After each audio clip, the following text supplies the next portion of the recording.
The people of Minahasa tribe, North Sulawesi, have a unique tradition. People who died were buried in a hollow stone box, and the bodies were placed in the crouched position. The container is then covered with a triangular lid.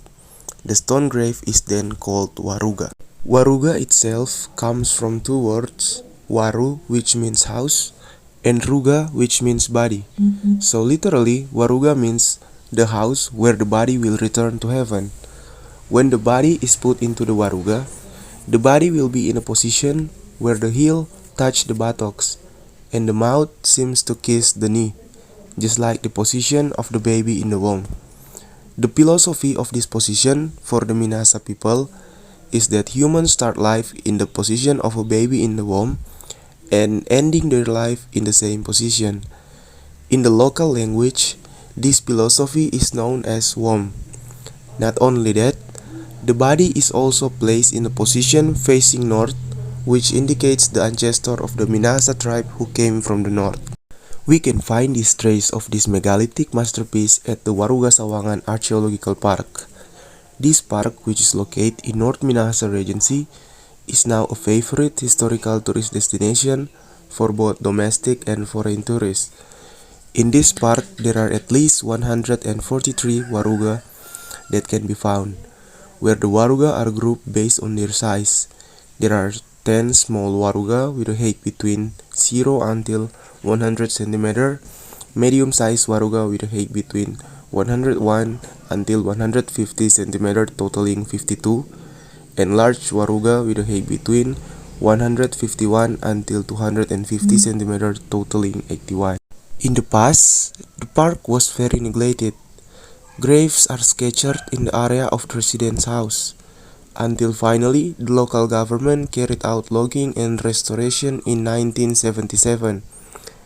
Now we can visit the Waruga Sawangan Archaeological Park while we in North Sulawesi. When entering the park complex, you will see the relief on the left and right. The relief illustrates how the Waruga is made and used. Although there are hundreds of Waruga, only 31 can be identified.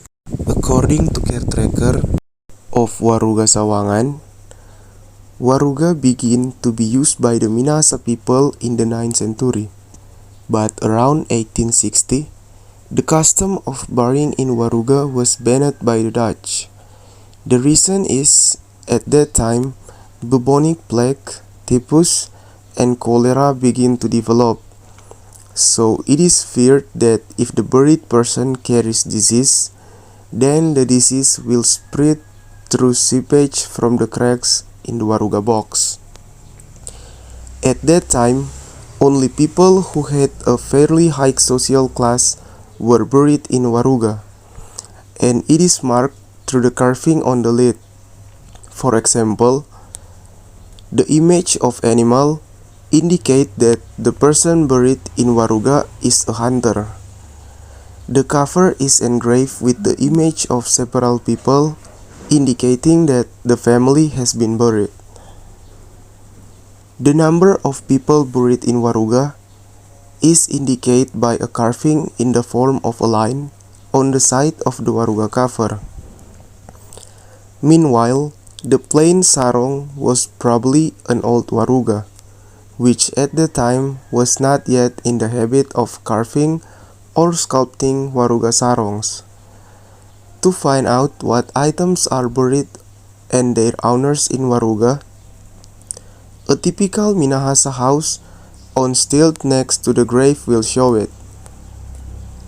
Items in the form of plates, glasses, and other equipment are placed in a glass cabinet. It's just that these items are not intact. Before entering the dining room, we can also see relief on the process of making Waruga, starting from the sculpting to filling the welcoming bodies on either side of the guardrail. Also, the farming tradition of the Asian Minahasa people.